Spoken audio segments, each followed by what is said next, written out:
Pour ce jour, ce matin, nous nous posons la question de savoir si les lieux de deuil sont devenus de grands endroits de commerce, des grands moments pour se faire fortune. Je commence par Monsieur Penda. Les deuils sont-ils devenus des lieux de commerce? Non, le nier serait faire preuve de mauvaise foi. De commerce, je voudrais plutôt être précis, de commerce en tout genre. De commerce de petits besoins que l'on peut retrouver au deuil quand on n'est pas à la maison, notamment boissons, cigarettes et autres, mais aussi d'autres commerces plus vicieux. Ah bon? Il me semble que les lieux de deuil sont devenus les lieux par excellence de rendez-vous. C'est sérieux ça? D'un autre genre. Quel genre de rendez-vous? D'un genre de rendez-vous galant. Parce que lorsqu'on s'est engagé dans parce que c'est une thématique à fort relent social, donc qui interpelle les sociologues et les anthropologues, je pense que nous devons pouvoir redonner au deuil, au lieu de deuil, leur valeur d'antan. C'est devenu tellement de lieux de commerce où, dites-vous bien que, faites un tour vers les veillées, vous verrez comment les dames sont habillées. Les veillées, regardez comment elles sont habillées de manière très légère, très provocatrice. Et lorsqu'une certaine heure arrive, vous verrez bien que le lieu de deuil proprement dit n'est plus le lieu de rencontre où tout le monde se rencontre. Vous verrez des dispersements. Et si davantage dans ce lieu de deuil il y a des structures de plaisir, faites-y un tour et vous découvrirez ce qui s'y passe. Lorsque j'ai fini de le dire, ce n'est pas pour indexer absolument les femmes ou les hommes qui se prêtent à ce jeu, c'est pour interpeller la conscience collective. Le mort, celui à qui on est venu rendre un dernier hommage, souhaite que nous passons l'essentiel du temps auprès de lui, parce que en principe, après cette période-là, on ne le reverra plus. Donc nous interpellons les uns et les autres, ou les unes et les autres, à comprendre que les lieux de deuil sont des lieux de recueillement, où nous ne saisissons pas le prétexte du deuil, parce que ça nous autorise à être absents de là où on devrait être, pour régler nos comptes sentimentaux, pour régler nos problèmes de chair et de cœur. Très bien. Jeanne Rosine, les lieux de deuil sont-ils devenus de hauts lieux de commerce? Au-delà même de ces commerces, on constatera également que lorsqu'il y a maintenant deuil, il y a le tissu de la belle famille, il y a le tissu des petits-fils, il y a le tissu des beaux-pères, il y a le tissu des belles-filles, il y a le tissu de ceci, il y a le tissu de cela. Et finalement, où est la place de celui qui est parti? Tout à fait, nous vivons dans un monde capitaliste. Les lieux de deuil, vraiment, la plupart des temps, moi, je n'y assiste pas. Parce que c'est tellement énervant. Lorsque quelqu'un est malade, il n'y a aucune assistance. Personne ne vient vous rendre visite. Personne n'est là pour vous soutenir, même moralement, même financièrement, personne n'est là. Mais dès que vous fermez les yeux, pas 3 jours plus tard, il y a déjà le tissu qui est là. Et on vous dit 5 000 le tissu. On commence à faire des grandes réunions. Oui, les oncles, les tantes qui viennent s'asseoir, on commence à se dire, non, il faut le foulard, il faut le t-shirt. Pour faire quoi? Pour honorer le corps. Non, parfait. Ici. Pour honorer le défunt. Non, moi je dis toujours, si moi je meurs, je ne veux aucune manifestation. Comment ça? Non, non. Faudrait qu'on soit clair dessus. On ne va pas t'enterrer comme un rat, Jeanne Rosine. Je le dis toujours. Tu sais, j'ai une fille unique. Je dis toujours, si je ne suis plus là, qu'elle va au marché, elle achète un tissu blanc, elle m'enveloppe, elle m'enterre. On n'a pas besoin de tout ça. Parce que nous sommes venus main vide, nous allons rentrer main vide. Je suis sorti du Ces gens qui passent le temps à s'asseoir des réunions, il faut faire saisir des contributions pour faire quoi? Quand vous êtes vivant là, parfait, là où tu es là. Si tu veux le carburant, tu dis Jeanne Rosine, je dois te donner ce carburant parce que tu es mon ami. Moi, tu es mon frère. Je veux le carburant. Oui, tu es mon frère, je t'en donnerai. Moi, je te vois après l'émission. Il n'y a pas de problème. Mais quand tu ne seras plus là, je ne vais pas penser aux enfants. Ça veut dire que je suis ingrate. Tout à fait. Dès ton départ, il faudrait que je pense qu'il y a tes enfants. Il y a la dame, il faut la soutenir. Mais vous allez constater que dès que vous n'êtes plus là, on vient discuter vos biens. On vient, on commence à déposer, on dit non, il faut faire, mettez les caméras comme ça, les tentes, les locations de chaises. Non, on a fait les chapiteaux. Je vous assure, ça ne sert à rien. Il y a même au village, on dit non, il faut déjà mettre la buvette là. Il y aura une cave. Oui, et on vend la bière. En fait, c'est vrai, je ne connais pas le prix d'une bouteille de bière. On dit peut-être 700, 800. Vous voyez, c'est là, il y a les iconies, les réunions là. On dit les réunions, il faut faire. Parfait, ça ne sert à rien. Honorons-nous lorsque nous sommes vivants et lorsque nous partons. Lorsque vous voyez quelqu'un coucher, vous vous dites que c'est le chemin de tout le monde. Hein. Que les gens arrêtent cette histoire-là. Dès que quelqu'un meurt, là, le lendemain, on commence à fouiller les comptes bancaires. Ça ne sert à rien tout ça. Soyons vrais. Ce n'est pas quand vous serez déjà de l'autre côté que les gens viennent montrer qu'ils vous aiment. Vous êtes vivant, on ne vous aime pas. Ce n'est pas quand vous allez partir qu'on commence à crier, on fait les longues banderoles, on dépense beaucoup d'argent. Parfois ici, ça ne sert à rien. Les lieux de deuil doivent être des lieux où, lorsqu'on vient, on pense, on se dit, nous aussi, nous allons prendre ce chemin-là. Soyons vrais. Ne venons plus vendre les tissus. Et ce sont même des faux tissus.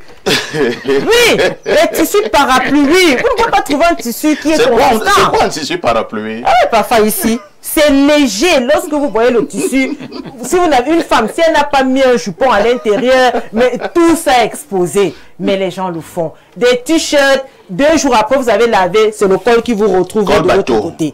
Vous voyez. Les foulards, même, ça ne sert à rien. Et ça, ce sont nos membres de famille qui font ça. Ce ne sont pas nos amis. Ce sont nos frères, ce sont nos soeurs. Ce sont nos papas même qui annoncent qu'il faut déjà chercher le tissu, il faut déjà chercher cela. Parfait, je le réitère. Si je ne suis plus en vie, mettez-moi dans mon drap de linceul. On m'enterre. Mieux. On te met quand même dans le cercueil? Non, non, non, non, non. Je n'ai pas besoin de ça. Parfois ici, ce cercueil-là, on va dépenser 150, 200 000, je ne connais pas le prix. Non, toi tu es modeste. Moi j'ai vu dernièrement, il y a un deuil là, on a acheté un cercueil à 1,5 million. Ça sert à quoi? 1,5 million. Ce sont les musulmans qui ont compris cette affaire-là. Je vous prenez ça de oui, les musulmans ont compris. Parfois, j'ai une maman qui est décédée hier à Génico. Elle était musulmane. 18 h. C'est un modèle qui doit faire école. J'ai dit à 18 h, j'ai déjà enterré. 18 h. Peut-être pas la on arrête ça. Les chrétiens, ils achètent des cercueils. Quand vous êtes couché là, comme ma maman Gwekam Florence qui est partie, est-ce que cet argent de tissu qui est sorti là, on pouvait la soigner avec? Mais aujourd'hui, le tissu est déjà présent. Ça fait 3 jours qu'elle soit partie. Ici. C'est comme si on attendait que ça. Le tissu est là pour faire quoi? Très bien. Calmez-vous, Jeanne-Rose. Non, non, vraiment, il faut que les gens arrêtent ça. On va passer là. Oui, je prends juste... C'est un dossier extrêmement important, parfait. Nous voulons être africains. Ce qui est intéressant dans certaines traditions peut servir de modèle. Le modèle musulman devrait être dupliqué dans les principes qui accompagnent. C'est vrai que ça, je ne vais pas crier cette Je ne dis pas d'enterrer à leur rythme. Après avoir traité le corps comme nous en savons le faire. Quelqu'un te dira aussi que si quelqu'un est mort à 9 h, à 11 h, on l'a c'est assez précipité. Ce n'est pas sérieux. Quelqu'un te dira que son enfant doit quand même venir de Bamenda. Et un autre enfant doit venir de l'endroit. Tu ne vas pas laisser chuter. Parfait. Ce que je voulais dire, c'est que nous avons des techniques de momification qui existent. Et ça peut résister une semaine. Les techniques de momification permettent, vous avez les pharaons encore autour. Ça peut résister une semaine. Nous avons les techniques de les pharaons. Jusqu'aujourd'hui, ça fait 1200 ans. Et au Cameroun, on a la technique. On a des techniques de momification qui peuvent permettre que le corps fasse 14 jours. Je le dis du haut de ma posture et de mon âge. On peut garder des corps 14 jours et les ensevelir comme madame ma copanéliste l'a dit. C'est trop autour du deuil. C'est trop le commerce là. Merci. Alain donc, au-delà du commerce, c'est vrai que lors de la première prise de parole de Prosper Penda tout à l'heure, concernant la problématique, il faisait allusion à l'habillement des gens au niveau... Ça commence au niveau de la levée. La levée du corps. Au niveau de la morgue. Vous allez à la levée, vous voyez comment...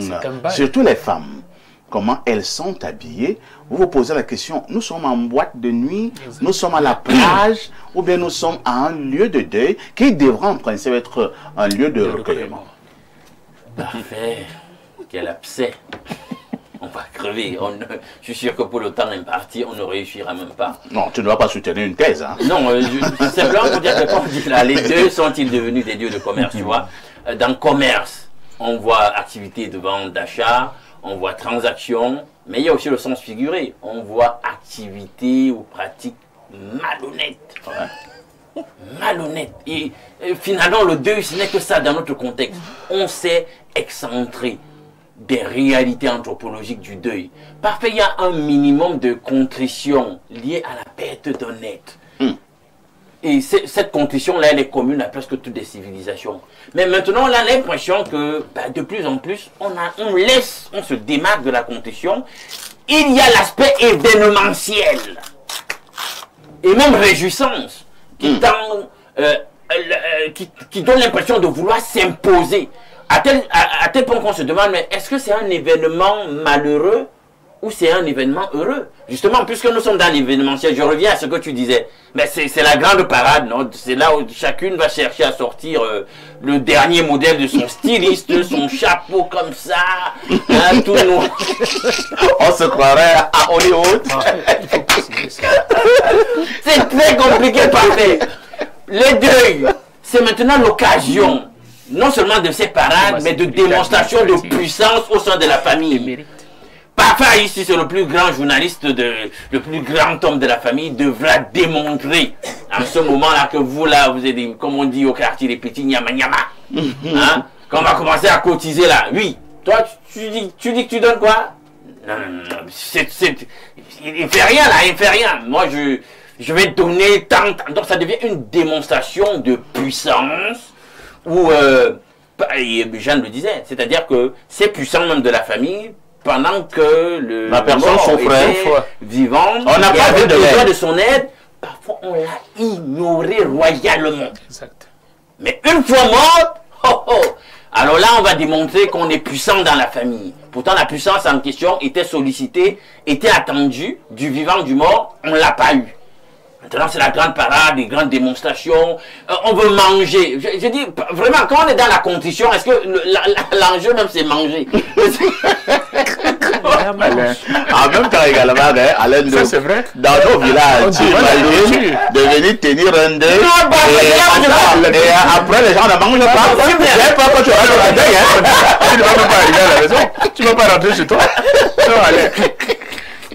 Là, tu as exagéré un peu. Non, je n'ai pas exagéré. Attendez, quand il y a, dans toutes nos traditions parfaites, à la maison de deuil, hein, comme on appelle dans le plus clair de nos langues, quand vous arrivez, non, il y a un minimum de service. Ouais. Je te donne déjà une recette qu'on a chez nous, là, par exemple, les gnocchis, tu vois. Vous allez trouver là, c'est le ragoût de plantain. C'est tellement trivial.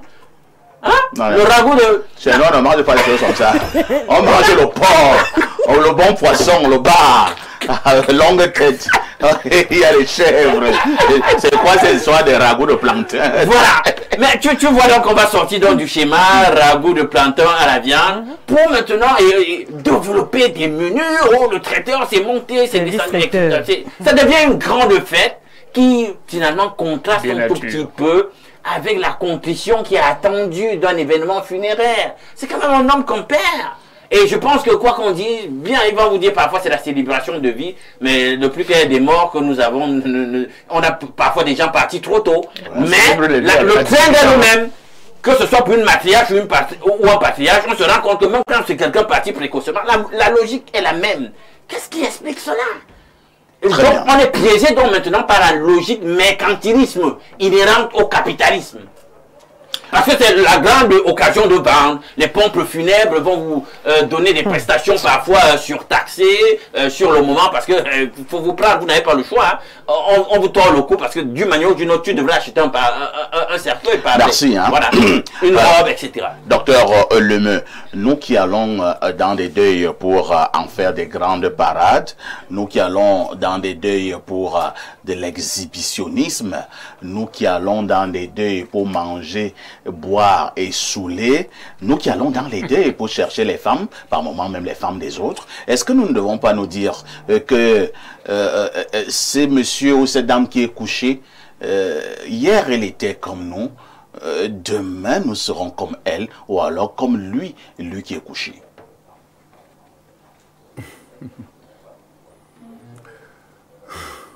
Mais vous soufflez fort là. Ah oui, mais parce que nous parlons des deuils et on a banalisé maintenant la célébration, n'est-ce pas, les hommages qu'on devrait rendre à un corps.